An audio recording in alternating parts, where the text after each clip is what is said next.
This was by far the scariest moment of my life.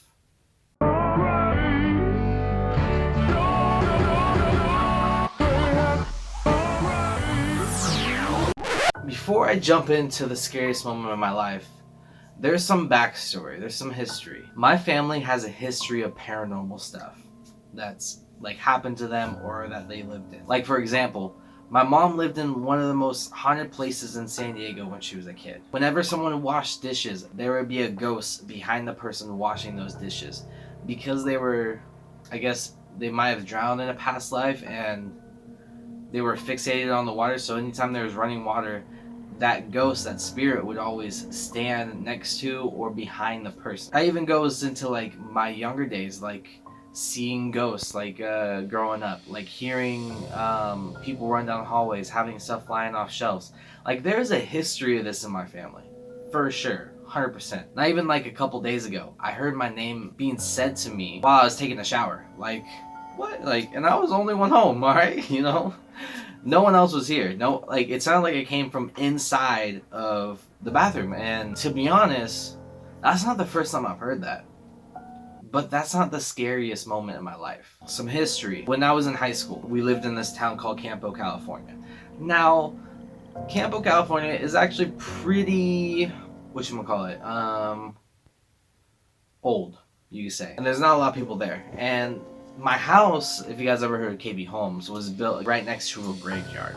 Like a pretty massive graveyard. And also the Pacific Coast Trail starts in Campo, California at the border. And that's where I lived. Seeing ghosts and like all this stuff was actually pretty, not prevalent, but it wasn't out of the ordinary.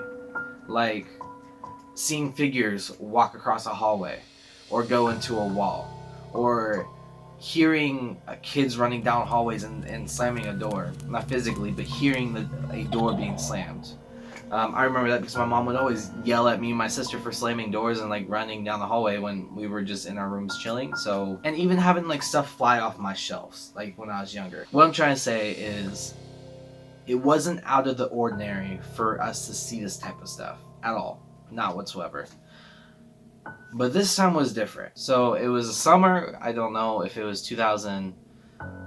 It might have been 2012 or 2011. I just know it was summer because I didn't have school or anything. And by this time, like I'm like staying up until like 12, 1 o'clock playing video games and waking up at the next day at like 10, 11 o'clock, like the next day. So people I only live with are my mom and my sister.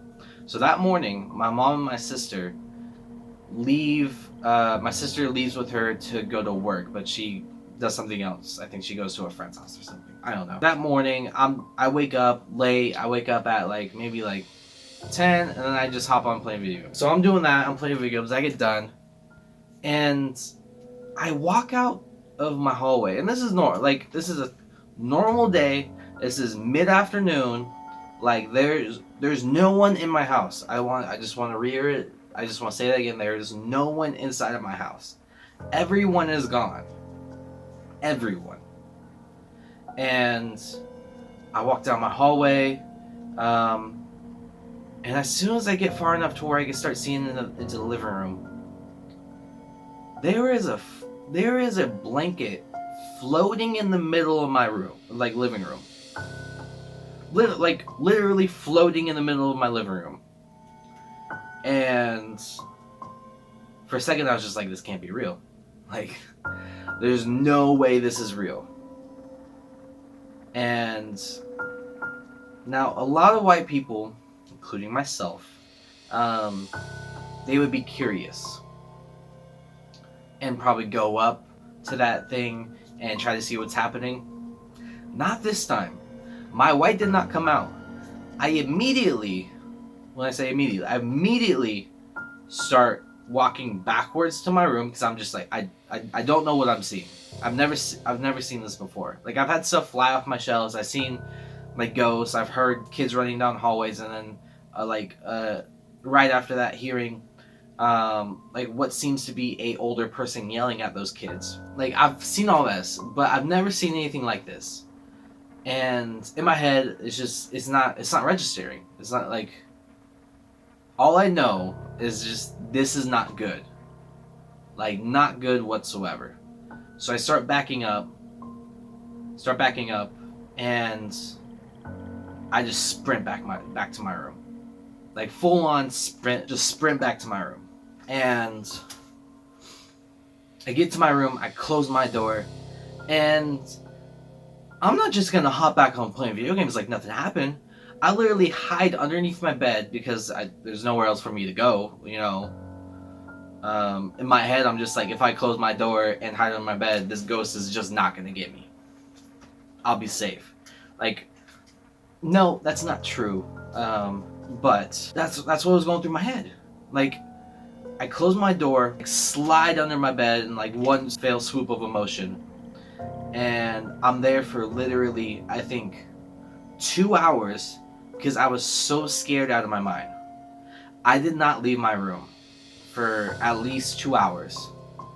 And you know what happened? That blanket was laying in the middle of my floor when I left. Like, when I actually had the courage to go back to my living room and like see if it's still there, I guess. I don't know. But that's not the craziest thing. The craziest thing is once I got to my room, got underneath my bed, something knocked on my door. Like, oh, I'm just getting emotional thinking about it. Like, something literally knocked on my door. And I swore I heard a voice.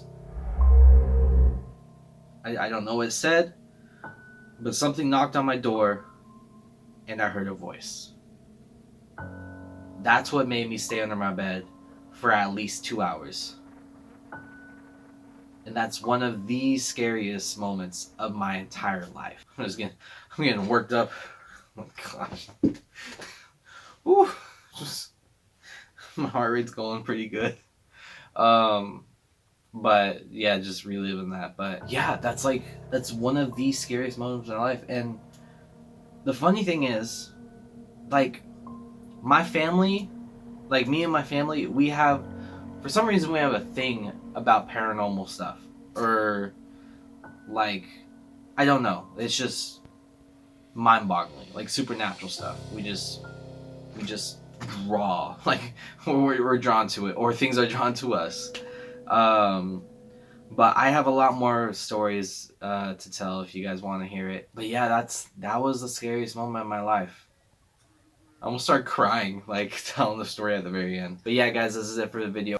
If you did enjoy it and want to hear more about this stuff, please like the video. And if you do want to see more of it, subscribe as well too, because videos are going to come out every single week. Every Sunday, at least. I'm trying. But yeah, guys, I appreciate you guys listening. I appreciate you guys supporting me and enjoying my videos and liking my videos. So you guys have a great rest of your day. I'll see you next week. Peace.